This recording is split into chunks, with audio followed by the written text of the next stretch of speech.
domingo, estoy pensando, Dios, cómo vas a actuar y cómo vas a mover a los demás hermanos que participan en el culto para que haya una unidad en el mensaje, una unidad en lo que se va a tratar, en lo que se va a exponer también desde el principio. Gracias a Dios, gracias a Dios. Y hoy vamos a hablar acerca de, bueno, no les voy a decir de qué. El tema se llama Salvos por Fuego. Salvos por Fuego. Y tiene que ver con el tribunal de Cristo. Bueno, lo primero que vamos a mencionar, lo primero que voy a mencionar es acerca de la doctrina de la gracia. La doctrina de la gracia y de la salvación eterna, tienen un balance, y ese balance es el tribunal de Cristo.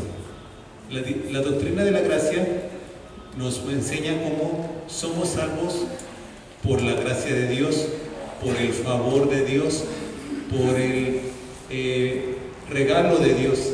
La gracia es ese regalo de Dios. La salvación es un regalo de Dios. La gracia dice que somos salvos por medio de la fe y no por obras.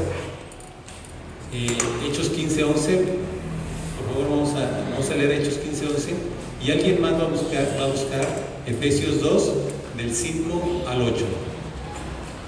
Entonces, ¿quién tiene Hechos 15:11?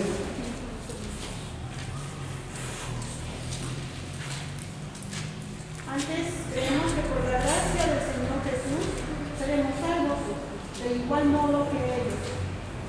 Exactamente. Creemos que somos salvos por la gracia de nuestro Señor Jesucristo. Y eso quiere decir que somos salvos por el favor, por un regalo de Cristo Jesús. Es un regalo que Él nos ha traído. Amén. Efesios 2 del 5 al 8. Aún estando nosotros muertos en pecados, nos dio vida juntamente con Cristo. Por gracia sois salvos. Hasta el 8. Juntamente con Él nos resucitó y asimismo nos hizo sentar en los lugares celestiales con Cristo Jesús, para mostrar en los siglos venideros las abundantes riquezas de su gracia en su bondad para con nosotros en Cristo Jesús. Porque por gracia sois salvos por medio de la fe, y esto no es de vosotros, pues es don de Dios. Sí, esto no viene de nosotros, sino que es el regalo de Dios. Cuando la palabra de Dios dice don, siempre se refiere a un regalo, a que es un regalo, a que es algo otorgado por Dios, ¿sí? Entonces, la gracia, la salvación es por gracia, la salvación es porque Dios quiso hacerlo para nosotros. La salvación es por un regalo que Dios trae para nosotros. La salvación también es eterna. La salvación no se pierde, porque la salvación no es algo que nosotros hagamos. La salvación no es algo que dependa de que nosotros hagamos algo.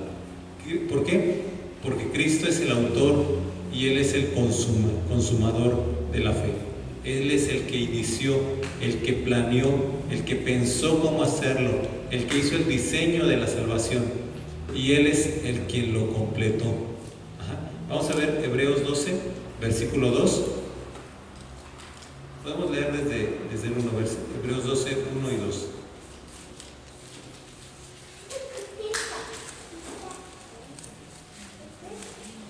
Por tanto, nosotros también, teniendo en derredor nuestro tan grande nube de testigos, despojémonos de todo peso y del pecado que nos asedia, y corramos con paciencia la carrera que tenemos por delante, puestos los ojos en Jesús, el autor y consumador de la fe, el cual por el gozo puesto delante de él sufrió la cruz, menospreciando el oprobio, y se sentó a la diestra del trono de Dios. Exactamente. La obra de nuestra salvación ha sido completada. Cuando dice que Él es el consumador, es como cuando algo ha sido terminado y ha sido pulido y acabado y ha quedado bien hecho, completamente. Nosotros no trabajamos nuestra salvación, nosotros vivimos en nuestra salvación, hermanos. Nosotros no le podemos añadir a la salvación, porque la salvación ya está consumada, ya está perfeccionada, ya está completada por Cristo Jesús. Nosotros estamos llamados a vivir, a disfrutar nuestra salvación. La salvación ha sido completada, consumada, terminada en Cristo. Los que reciben la salvación del Señor Jesús no pueden añadirle, porque ya está hecho todo. Jesús es el consumador. Nosotros debemos vivir la salvación. ¿Y qué es eso? Bueno, nosotros podemos disfrutar la libertad del pecado.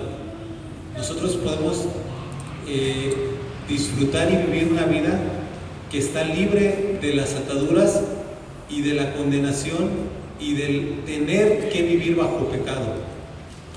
Hay personas, las personas que no han venido a salvación, las personas que no han venido a conocer a Cristo Jesús, no tienen otro remedio que vivir bajo la condenación del pecado, que vivir bajo la atadura del pecado. No pueden decir no. Nosotros podemos vivir en una libertad, y esa libertad significa, como no me meto en las cosas del pecado, entonces también no vivo las consecuencias que vienen por estar en eso.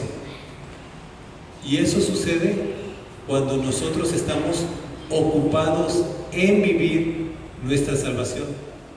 Muchas veces cuando se lee que nosotros nos debemos ocupar en nuestra salvación, se entiende como que nosotros debemos trabajar la salvación, que nosotros debemos hacer algo para nuestra salvación. Pero es diferente a cuando nosotros vivimos en nuestra salvación y nos ocupamos de las cosas de nuestra salvación. La Biblia dice en Romanos 8:6, que el ocuparse de la carne es muerte. A ver, ¿alguien que lo lea? Porque el ocuparse de la carne es muerte, pero el ocuparse del Espíritu es vida y paz. Exactamente. Entonces, cuando tú te ocupas de tu salvación, cuando tú te ocupas de las cosas del Espíritu, es paz, como dijo Franco, paz, vida y paz. Exactamente. Entonces, no es algo que tú vas a añadirle, no es algo que tú vas a hacer para que logres tu salvación, es ocuparte en vivir en tu salvación, ocuparte en hacer las cosas, el plan de Dios que Él tenía para ti, una vez que vienes a la vida con Él. Entonces, disfrutar nuestra salvación es tomar el poder de la cruz para vivir fuera del pecado y no vivir en las cosas que le pasa a las personas que viven todavía esclavos del pecado. Y van de mal en peor, problema tras problema. Amén. La salvación de Cristo es para todos los que le reciben, todos los que le aceptan, para el ladrón que murió en la cruz, para nosotros, para cualquier persona. Y esa seguridad que nos da, esa salvación eterna que ha sido terminada, completada por Él, que ya nosotros solamente Dios nos pone para que nos ocupemos en los asuntos de la salvación. A veces esa libertad se entiende como un permiso o como un chance de poder seguir pecando, a fin de que Cristo ya completó la salvación, a fin de que Cristo ya terminó la obra y yo ya no le puedo añadir y ya me hizo salvo. Pero el balance de eso es que Dios es justo y Dios es santo. Dios ha terminado la salvación para nosotros y está completa, y el que recibe a Cristo Jesús recibe una salvación eterna y completa. Pero Dios sigue siendo santo y justo. Y como Él es justo, todos seremos juzgados, hermanos. Hebreos 9:27, por favor. Todas las personas seremos juzgados, y no hay diferencia entre la persona. Dios no va a hacer una diferencia entre los que son de su casa, los que se han acercado a Él, y los impíos, los que viven totalmente descarriados. Él es un Dios justo. ¿Alguien lo quiere? Y de manera que está establecido para los hombres que mueran una sola vez, y después de esto, el juicio. está establecido para los hombres, sin distinción, todos morimos y después de eso el juicio de Dios, el juicio de Dios. Y ese juicio Dios ha establecido que comience primero con los suyos, Los dichos populares, pues a veces tienen parte de la palabra de Dios, ¿no? Y dicen, el buen juez Empieza por su casa empieza. Vamos a ver 1 de Pedro 4:17, y es un dicho pues que tiene sabiduría, pero Dios es un Dios justo. Primera carta de Pedro, capítulo 4, versículo 17. Entonces dijo de que justo comience por la casa de Dios, y si primero comienza por nosotros, ¿cuál será el fin de aquellos que no obedecen el evangelio de Dios? Exactamente, ¿cuál será el fin de aquellos que no se ocupan en las cosas de la salvación? Entonces, el juicio comienza por la casa de Dios. Comienza por la casa de Dios. Y también nos dice ahí que hay una diferencia en las consecuencias para las personas que no obedecen al Evangelio, para las personas que no han recibido la orden de Dios de arrepentirse y creer en el Evangelio. Las consecuencias para esas personas son muy diferentes, son terribles, pero nosotros también somos juzgados, hermanos, delante de Dios. Nosotros también seremos juzgados. Después de la muerte, después del arrebato, antes de las bodas, nosotros estaremos ante el juicio, ante el tribunal de Cristo. Vamos a ver Romanos 14:10. Romanos 14:10. Y ahí está hablando de los creyentes, hermanos, de nosotros, de la iglesia. Romanos capítulo 14, versículo 10. Pero tú, ¿por qué juzgas a tu hermano? O tú también, ¿por qué menosprecias a tu hermano? Porque todos compareceremos en el tribunal de Cristo. Exactamente. Entonces, nosotros a veces nos queremos poner en el lugar de Dios y nosotros queremos declarar el pecado de las personas y de los hermanos y señalarlo y todo eso. Pero cada uno de nosotros estaremos ante el tribunal de Cristo para dar cuentas de nuestros actos. Todos estaremos ante el tribunal de Cristo. Segunda de Corintios 5:10. Nuestras obras van a recibir un castigo merecido o también serán motivo de gloria ante el tribunal de Cristo, hermanos. Segunda de Corintios 5:10. Porque es necesario que todos nosotros comparezcamos ante el tribunal de Cristo, para que cada uno reciba según lo que haya hecho mientras estaba en el cuerpo, sea bueno o sea malo. Amén. Entonces nosotros pensamos, pues me voy a morir, y entonces ahí va a estar San Pedro en la puerta esperándome con la alfombra roja y va a decir, pásale, ya. Pero el tribunal de Cristo es algo que nosotros vamos a enfrentar después de la muerte, hermanos, y vamos a recibir según hayamos hecho, hermanos, según nuestras obras, buenas o malas, vamos a recibir, hermanos, y ahí implica un castigo, hermanos. ¿Puedo hacer una pregunta? Sí. Inmediatamente que el hombre muera, el hombre con Cristo, ¿es juzgado allá o hay un tiempo todavía en el tribunal? Nosotros lo vemos mucho como el tiempo de aquí, y pensamos si en nuestra idea del tiempo nosotros decimos, pues una cosa sigue a otra. Entonces nosotros decimos, pues ¿qué pasa si una persona se murió? Un creyente murió en el tiempo de Pablo, cuando todo eso se escribió, y han pasado todos estos años, y entonces él ya fue juzgado o no fue juzgado, y el tribunal de Cristo, ¿cuándo fue? En el cielo las cosas son diferentes. El tiempo no existe, el tiempo no pasa el tiempo como pasa en la tierra. Es una cosa muy diferente. Entonces, para la persona que muere, lo que sigue después de la muerte es el tribunal de Cristo. Pero visto de otra manera también, todos vamos a ser juzgados en el tribunal de Cristo al mismo tiempo, por decirlo así, aunque unos están muriendo muchos años después. Ese tiempo que estás hablando, es lo que dice la palabra, que nosotros vamos a dormir en Cristo. Cuando morimos estamos dormidos en Cristo. Ese es el tiempo de espera. Ajá. Porque los creyentes veían, pues, el cuerpo está muerto, la persona está muerta y se le entierra y pasa un tiempo. Entonces se le considera como si fuera para dar una idea, dijeron los hermanos, pues duerme en Cristo. Sin embargo, no es que la persona está como en el tiempo del sueño, que está dormida y puede pasar un tiempo, sino para la persona en el alma que deja de estar aquí en este mundo y está ante la presencia de Dios, la persona entra al tribunal de Cristo en ese momento y empieza a ver las cosas de la eternidad, empieza a ser consciente de las cosas de la eternidad. Ajá.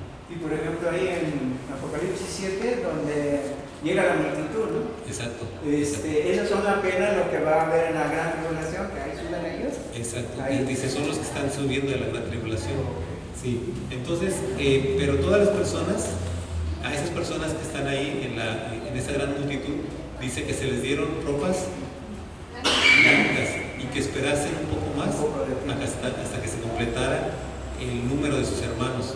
Entonces, las cosas no son como en la tierra, que decimos, pues, unas cosas pasan y el tiempo no se detiene, ¿no? En el cielo es muy diferente. La cuestión es que vamos a estar ante el tribunal de Cristo y vamos a ser juzgados y nuestras obras van a ser expuestas delante de Dios y delante de todos los demás testigos. Como decía en Hebreos 12:2, que tenemos una gran multitud de testigos alrededor nuestro. Ajá. Y seremos juzgados por lo bueno y por lo malo que hayamos hecho. Segunda Corintios 3, primera carta de Corintios capítulo 3, también nos habla acerca de eso, nos habla de nuestras obras, lo que nosotros hicimos va a ser juzgado, hermanos, va a ser puesto a peso delante de Dios. Y si leemos desde el versículo 12, alguien que lea por favor, primera carta de Corintios 3, desde el 12. Plata, piedras preciosas, hasta el 15, heno, hojarasca, la obra de cada uno será manifiesta, porque el día la declarará, pues por el fuego será revelada, y la obra de cada uno cual sea, el fuego la probará. Si permaneciera la obra de alguno que sobreedificó, recibirá recompensa. Si la obra de alguno se fumare, él sufrirá pérdida, y él mismo será salvo, aunque así como por fuego. Exactamente, será salvo así como por fuego. Y ahí está hablando de nuestra vida como si fuera una construcción, como si tú estuvieras construyendo una casa. Y esa casa se va a presentar delante de Dios, o como si tu vida fuera un trabajo, por ejemplo, una mesa que se está haciendo. Entonces, dice, ¿de qué materiales se hizo esa mesa, por decir? Se hizo de madera, o se hizo de oro, de plata. Dice, el fuego va a ser pasado por fuego. Ajá. Y si tú construiste, Dios te dijo que construyeras una cosa que durara, y tú en lugar de dedicarte a hacer eso, pues solamente te dedicaste a traer basura, a traerle basura, en lugar de poner materiales ahí para que esa obra tuya fuera una obra de gloria, una obra que permaneciera, una obra que resistiera para la eternidad. Tú solamente te agarraste a barrer, agarraste una escoba y te trajiste así toda la basura del piso, toda la hojarasca, todas las hojas secas del piso, todo el pasto, te lo trajiste y ahí lo amontonaste. Entonces dice, cuando venga el juicio, todo eso será pasado por fuego y arderá. Y todo eso se acabará. Y eso nos habla de las personas que en su vida se dedican a vivir para el pecado. a vivir para la maldad, a vivir una vida egoísta, una vida de maldad, una vida donde hacen daño a los demás, una vida donde solamente les importan ellos mismos, no se sujetan al Evangelio, a la palabra de Dios. Entonces es como si en su vida solamente estuvieran barriendo basura, así, todos los papeles que se encuentran en la calle los barren y los traen ahí al lugar donde deberían estar edificando su propia obra, su propia vida, su propia casa. Ajá. Otra persona, en cambio, podría decir, bueno, Dios me dijo que hiciera aquí un trabajo para él. Tal vez Dios me dijo que hiciera una mesa. Entonces dice, bueno, yo para esta mesa voy a traer oro. Y entonces viene y trae y junta oro y hace la mesa de oro, ¿no? Entonces, cuando venga el fuego, ¿qué va a pasar con la mesa? Pues se va a derretir, pero ¿qué va a quedar ahí? Oro. Sigue siendo oro, hermanos. Ya no va a ser una mesa, ya va a ser una bola de metal, pero sigue siendo oro, ¿sí? Entonces eso es lo que está diciendo. Si nuestra vida es una vida que está buscando servir a Dios, que está buscando hacer las cosas correctas delante de Dios, y puede ser una cosa tan simple como educar a tus hijos. Así, voy a educar a mis hijos para que ellos conozcan la palabra, para que ellos tengan respeto de Dios. Entonces, y tú dices, bueno, es que yo soy una ama de casa y solamente me dedico a mis hijos, entonces yo no voy a estar predicando o no voy a estar haciendo cosas así muy importantes, así entre comillas, para decirlo de una manera, tan notorias, tan visibles en la iglesia como estar ahí predicando o enseñando. Pero entonces tú te dedicas a enseñar a tus hijos la palabra de Dios y a instruirlos y a que tengan respeto por las cosas de Dios, por la persona de Cristo, a llevarlos a que se relacionen con Cristo. Pues esa es tu obra, hermano. Esa es tu obra, hermano. Esa es la obra que tú estás dejando delante de Dios. Es lo que tú vas a dejar. Y delante de Dios, cuando tú seas juzgado, tú vas a decir tus obras. ¿Qué hiciste? Pues educó a sus hijos, enseñó a sus hijos, mostró a sus hijos el camino de Dios y los hizo temerosos de Dios y los educó para que se dedicaran a servir a Dios. Eso es un ejemplo de una cosa que va a permanecer. Eso es un ejemplo de una obra que está hecha con oro y que cuando sea pasada por el juicio por el fuego de Dios, entonces ese oro sigue siendo oro. Ajá. Si te digo, es que mira, este anillo, mira, hermano, ya se me derritió y se hizo una bolita de oro. Si yo te digo, pero ya no sirve, ¿verdad? ¿Tú qué vas a decir? No, pues cómo no. ¿Cómo no, verdad? Sigue siendo oro, hermano, sigue siendo oro, sigue valiendo. El anillo vale porque es oro, no por la forma. Y así nuestras obras, hermanos, nuestras obras, no porque una obra de Dios tiene forma de, pues está predicando, pero otra forma es, está enseñando a sus hijos a ser respetuosos, los está enseñando a comportarse correctamente. Entonces, delante de Dios tiene un valor tremendo, un valor enorme, un valor precioso. Y es algo que va a permanecer, hermanos. Dice ahí que seremos en ese juicio, nuestras obras serán pasadas por fuego. Y que el que hizo el mal en su vida, dice, tendrá pérdida. ¿Por qué? Porque las llamas, porque el fuego va a acabar con esas obras de maldad, esas obras de impureza, esas obras de pecado serán acabadas.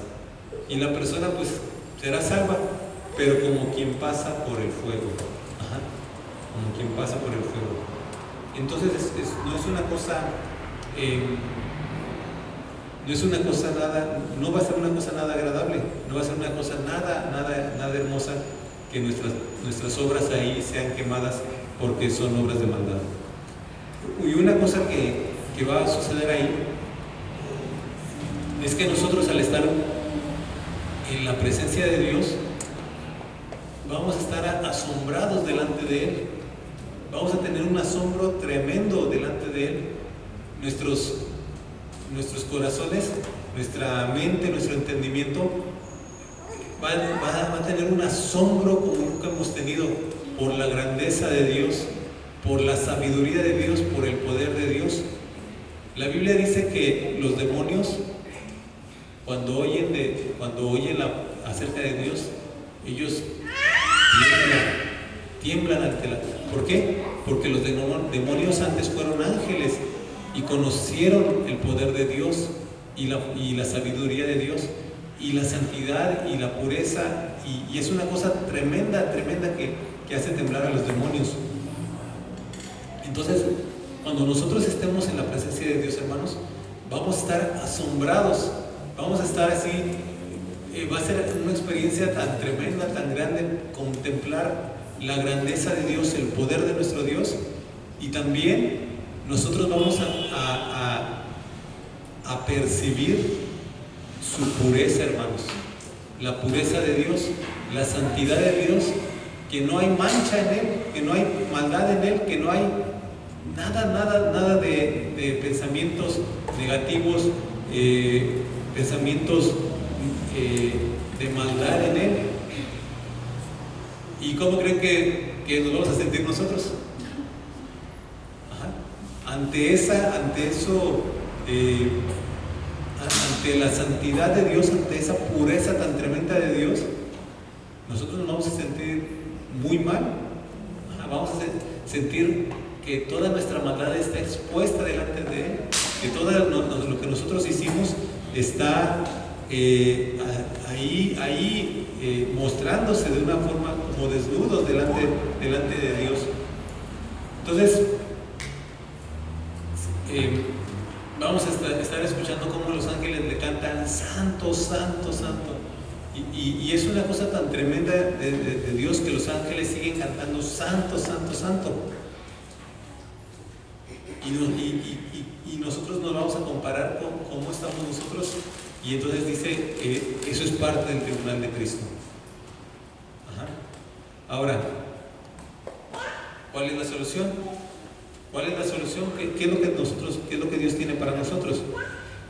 La solución es la confesión de nuestros pecados en este mundo, el arrepentirnos de nuestros pecados, el confesarnos y arrepentirnos en este mundo. Y eso puede a veces significar exponer nuestra vergüenza delante de las personas a las que hemos ofendido. Pero entonces nosotros vamos a haber confesado ese pecado y vamos a haber pedido perdón, y cuando estamos delante de Dios, eso no va a ser juzgado, eso ya fue juzgado aquí en la tierra. La iglesia romana tiene una práctica de confesión, que es pues ir ahí al confesatorio y pedir, ¿cómo se dice? Padre, perdóname por qué pecado, ¿cómo es? Quiero confesar. Y dice confesar, ¿cómo se dice? Confesionario. ¿Qué palabras no se acuerdan? Sí, bueno, van a confesarse, pero empiezan diciendo, ¿no? Algo. Bueno, yo he visto nomás en las películas, no te quiero confesar. Pero... Él te dice, tiene tus pecados. Y entonces haces una oración.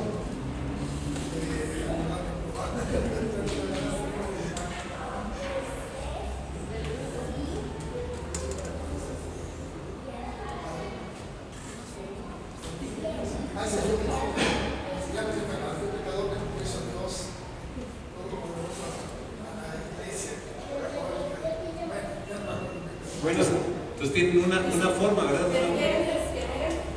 Yo confieso ante Dios Todopoderoso y ante ustedes, hermanos, que he pecado mucho de pensamiento, palabra, obra y omisión. Por mi culpa, por mi gran culpa. Por eso ruego a Santa, etcétera, de Virgen, etcétera, a los ángeles, a los santos y a ustedes, hermanos, que intercedan por mí ante Dios, nuestro Dios. Amén. Nuestro Señor, amén. Bueno, entonces tienen una manera de que se haga la confesión, ¿verdad? El problema, una forma. La Biblia nos muestra que la confesión de los pecados no es algo así que nosotros decimos, eso es de los católicos. No, hermanos, es una cosa que es bíblica, es una cosa que la iglesia cristiana lo hace. Y vamos a ver tres maneras en que nosotros podemos confesar nuestros pecados. Y aquí es como dice el dicho popular, según el sapo, son las zancas. No, y además para la gente que va a esas instancias, entendemos que ellos no han nacido de nuevo, entonces quedan igual con el pecado ahí. A un hijo de Dios, o sea, va ahí, bueno, Dios lo perdona, porque ahí dice 1 Juan 1:9. Y reconocer realmente que has ofendido a Dios, y eso debe ser de todo corazón. Sí, exactamente, hermano. Vamos a ver primera carta de Juan, capítulo 1, versículo 9. De aquí vamos a salir expertos en confesatorio. Confesionatorio. Confesional. Hoy es el día de... Que nos confesemos. ¿Qué sí te dijiste? Hay que pedir perdón, porque no escucho la cita. Es que después hablaste. Primera de Juan 1:9. Y confesamos nuestros pecados, Él es fiel y justo para perdonar nuestros pecados y miserios de toda maldad. Exactamente. Y la primera manera que vamos a ver de confesión es una confesión en privado, una confesión hablando con Dios. Cuando venimos delante de Él y le confesamos a Él nuestro pecado, lo que hemos hecho mal. Él es justo para perdonarnos. Él es misericordioso. Él es bueno y perdonador. Entonces nos acercamos a Él y confesamos lo que hemos hecho, hermanos, pidiéndole perdón. Es una cosa que siempre se debe hacer, porque aunque la maldad haya sido ahí contra tu hermano, contra tu hermana, contra tu esposo, esposa, padre, también ofendiste a Dios. Entonces, esto siempre se debe hacer, hermanos. Confesar nuestro pecado delante de Dios, declararlo, hablarlo delante de Él. Amén. Santiago 5, 15 al 16. Y a veces uno no viene a salud, a sanidad, porque no se han confesado las faltas, los pecados, la maldad hecha entre hermanos. Y la oración de fe salvará al enfermo, y el Señor lo levantará, y si hubiere cometido pecados, le serán perdonados. Confesaos vuestras ofensas unos a otros, y orad unos por otros, para que seáis sanados. La oración eficaz del justo puede mucho, exactamente. Entonces, esto es otro tipo de confesión, que es una confesión entre una persona que ha ofendido a otra, entre una persona que ha ofendido a otros o a otras personas, ¿sí? Entonces, en esta confesión se tiene que restaurar la relación, se tiene que sanar la relación y el daño que se había hecho.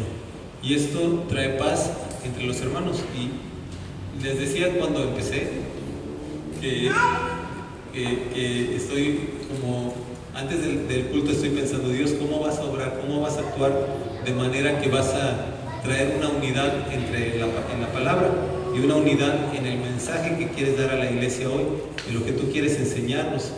Y Víctor decía que nos debemos saludar porque hay veces que hay rencores o hay enojos, pleitos entre nosotros y se pierde uno de la bendición de Dios, de la bendición que Dios derrama cuando hay armonía, cuando hay unidad, cuando hay buen trato entre las personas, ¿sí? Entonces,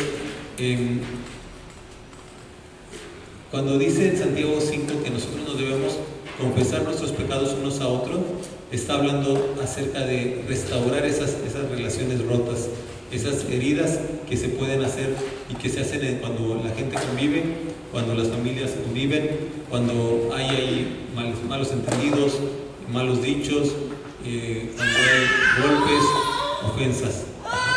Entonces se debe confesar, se debe pedir perdón a la persona que se ha ofendido, se debe pedir perdón a la persona que se ha hecho la falta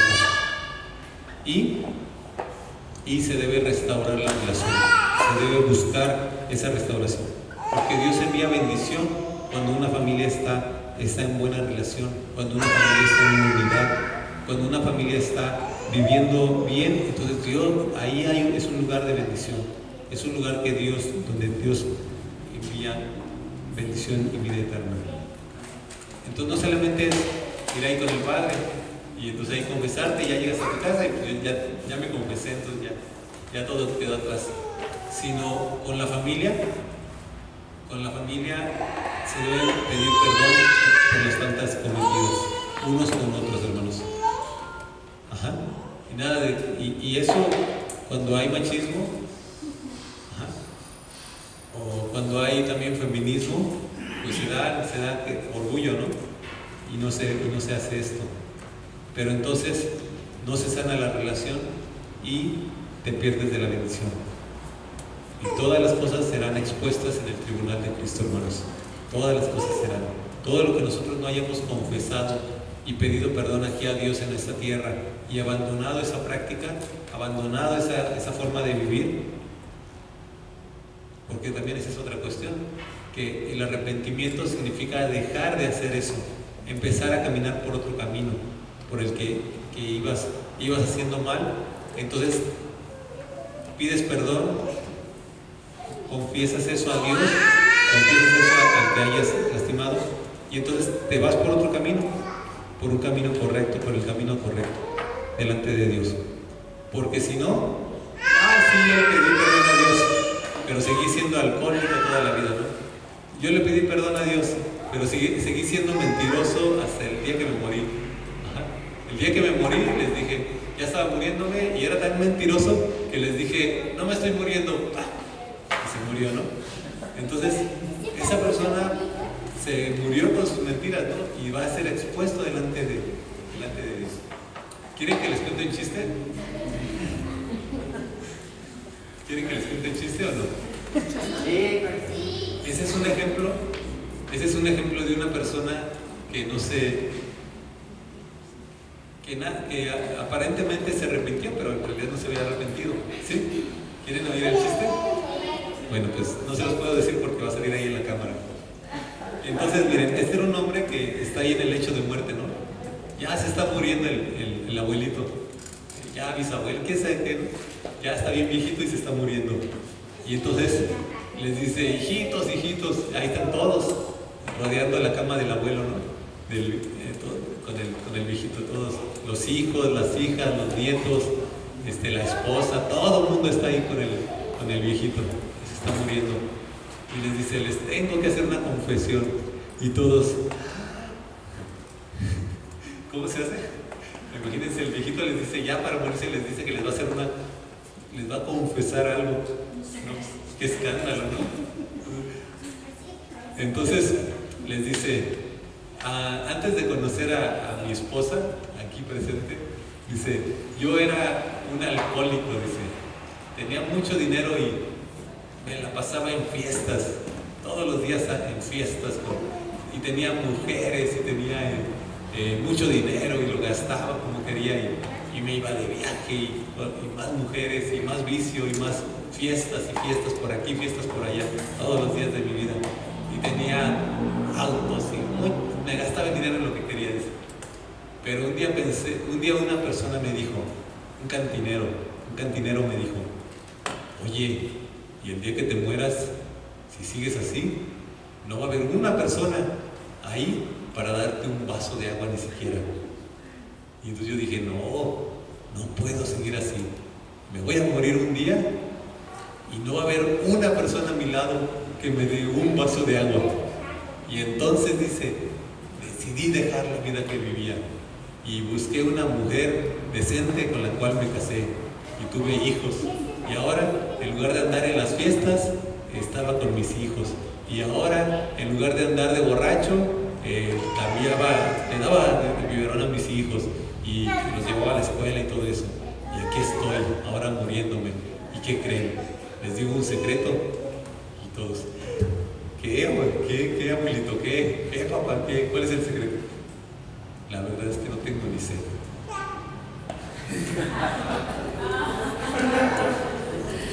Síguense, por favor. Bueno. O sea que en vano fue todo lo que hizo. O sea que Y se le ve saber. todavía añoraba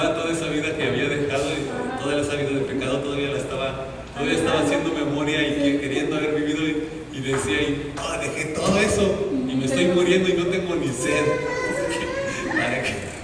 Entonces, que no sea así, hermanos. Nosotros nos tenemos que arrepentir y dejar la vida. Amén. Y el último versículo, Gálatas 6, versículo 2. Y esto nos habla a veces no ofendemos a nadie con nuestro pecado. A veces nuestro pecado es privado y muy personal. Y no estamos ofendiendo a tu hermano, a tu hermana. Solamente es una cosa tuya internamente. Ajá. ¿Sí? ¿Alguien? Vamos a leer 1 y 2. Gálatas 6, 1 y versículo 2 también. Hermanos, si alguno fuere sorprendido en alguna falta, vosotros que sois espirituales, entendedlo, con espíritu de mansedumbre, considerándote a ti mismo, no seas totalmente tentado, sobrellevad los unos las cargas de los otros, cumplir así la ley de Cristo. Entonces dice, cuando alguno fuere sorprendido en alguna falta, ¿verdad?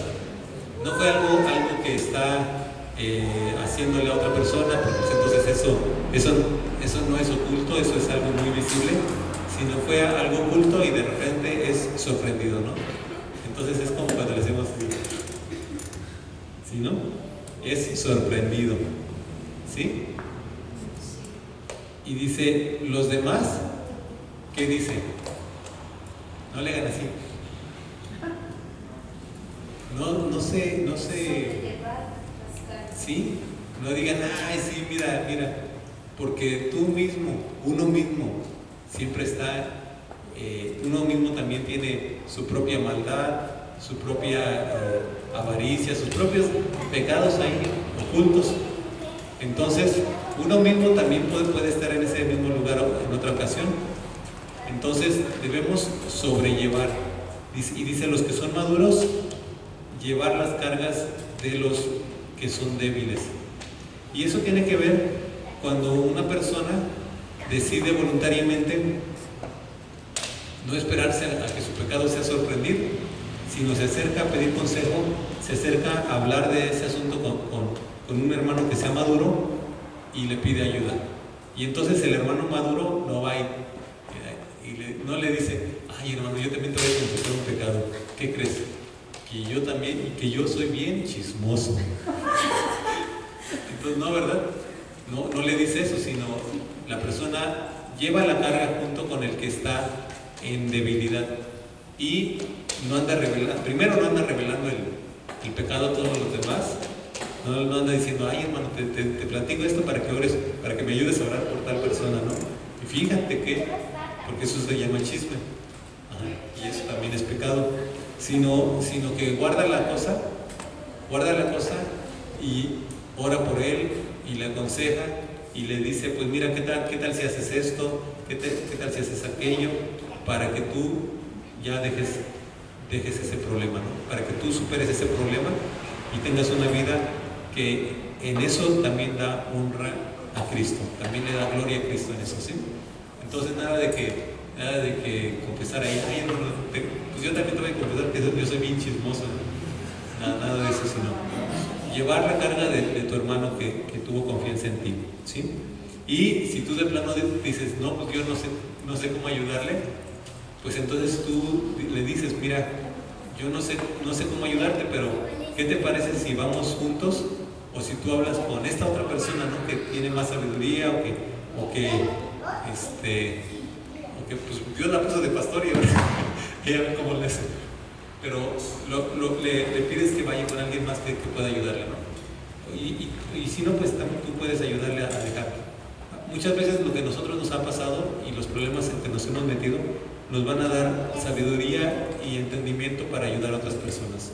Amén. Amén. De manera que no tengamos que ser expuestos en el tribunal de Cristo, porque el tribunal de Cristo viene después de la muerte para nosotros. Amén. Dios les bendiga.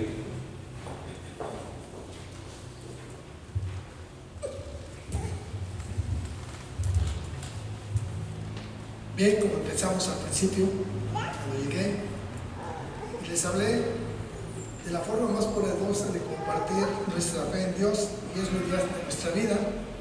El pastor lo ha dicho. ¿Cómo podemos hacer esto? Claro, vivir nuestra salvación. El pastor lo dijo.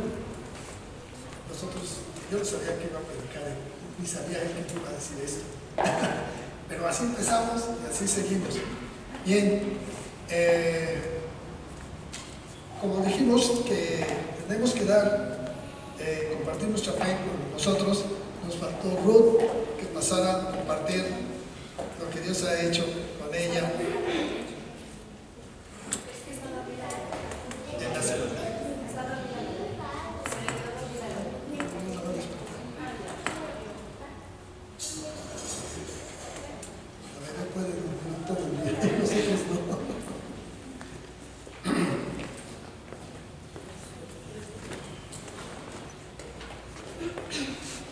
Yo le doy gracias a Dios porque el jueves cumplí mi otra nueva de vida.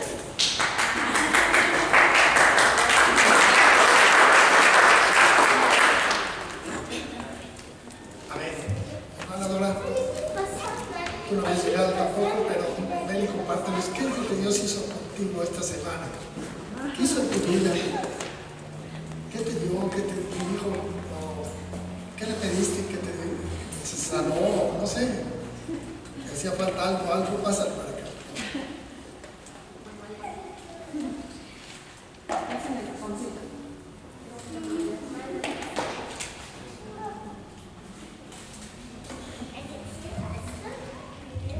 Bueno, antes que nada le doy gracias a Dios porque a través de esta situación, pues sí, me he puesto a leer la palabra y ha sido pues muy hermoso porque me ha hablado con cuerdas de amor, o sea, ha sido más hermoso y en esta semana me sorprendí porque no había entendido yo realmente,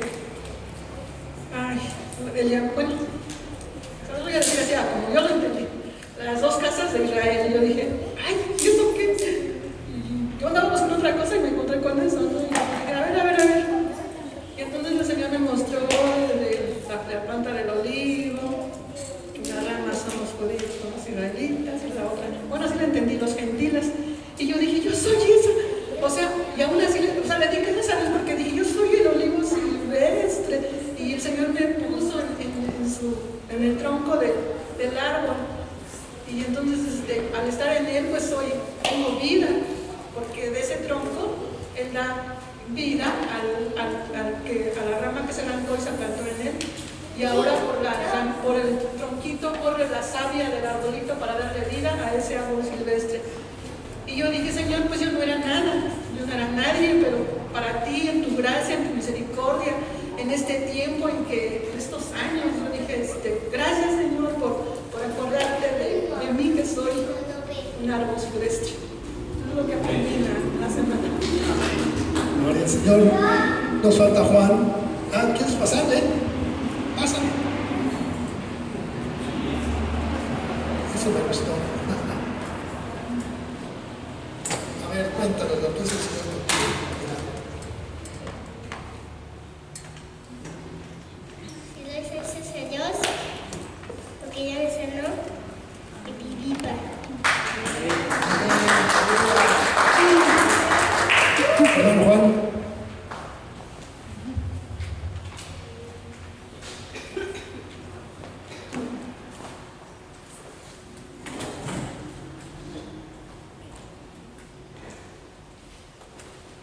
Los músicos pueden pasar a sus instrumentos.